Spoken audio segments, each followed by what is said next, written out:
په سوشل میډیا مارکیټینګ باید تا نه هیر نشي. زه به تاته لنډ سوشل میډیا تشریح کوم. که یو موضوع ته غواړې هر چا ته ورسیږي او لږ وخت او زحمت وغواړي او اوږده ویډیو وي، مشکل نه لري، تکلیف پکې مه اچوه، یا هر ویډیو صرف ریکارډ کا، هغه فیسبوک ښه دی. یوټیوب د نوي برانډ لپاره زما مشوره نه ده چې خلک استفاده کړي، ځکه یوټیوب چینل جوړول ډیر زیات تکلیف او زحمت وباسي، ځکه یوټیوب ډیر سرچ بیس دی. یو شی باید سرچ چې یوټیوب ته ښکاره کړي، خلک یې وګوري، هغه نه بعد بیا ریکمنډ کیږي.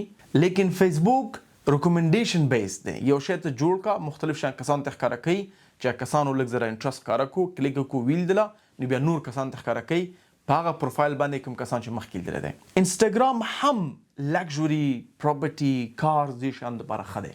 که ته یو برانډ لري، غواړې چې سړی برانډ خلکو ته معرفي کړي، نو ته باید انسټاګرام ولري. انسټاګرام اکاونټ مهم دی. ښایسته عکسونه پکې واچوه، ویډیوز ریکارډ کړه، مخکې لاړ شه.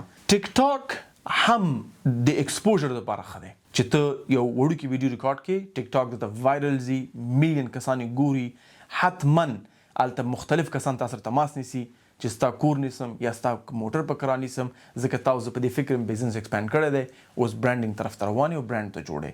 او سوشل میډیا مارکیټینګ باید ستا یو بخش وي.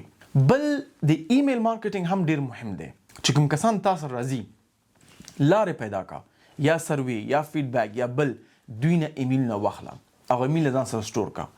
ته فکر وکړه نوې پراپرټي دې راځي یا ډسکاونټ لري، خلکو ته ایمیل کړئ. سوشل میډیا داسې ده لکه چې ته د هغوی پلیټفارم باندې خلکو سره خبرې کوې، چې که د خلکو ایمیل در سره وي، دا پرایمري سورس اف کانټاکټ دی، ته ډایرکټ هغوی سره خبرې کولی شي. نو د ایمیل مارکیټینګ لپاره میلچیم استفاده کولی شي، میلر لایټ استفاده کولی شي، سینډي استفاده کولی شي، او ډېر ارزانه دي. اولین زر ایمیلونه مکمل مفت دي، ته خلکو ته لیږلی شي، او یو مکمل اټومیشن هم جوړولی شي چې یو کس تا سره بوک کو، ویلکم ایمیل ته ولیږه چې بخیر راغلی، لکه څنګه چې موږ مخکې بحث کړو د باندې چې څنګه نه لاړو، بیا ورته ایمیل ولیږه چې ډېره مننه چې ما سره شپه دې تېره کړه، یو ایمیل ته ولیږه عید مبارک، یا چې هر څه مبارکي ورته ورکړې، هغه مبارکیان ته ورکړه. ته حتی اپ لیک جوړولی شي، او اپ کې ته لوکیشن ټریک کې چې سړی څنګه لندن کې دی، ستا ورته نوټیفیکیشن ځي، که ته لندن کې نو موږ سره دلته پاتې کېدلی شي.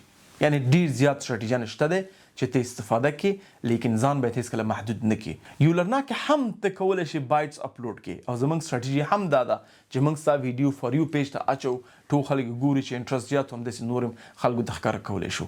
نو دا هم فایدې لري. موږ په یولرنا کې بایټس لرو، کولی شي دلته خپل برانډ ایکسپوژر ته ورکړي او خلک یې وګوري او یو ښه بزنس ځان ته جوړ کړي.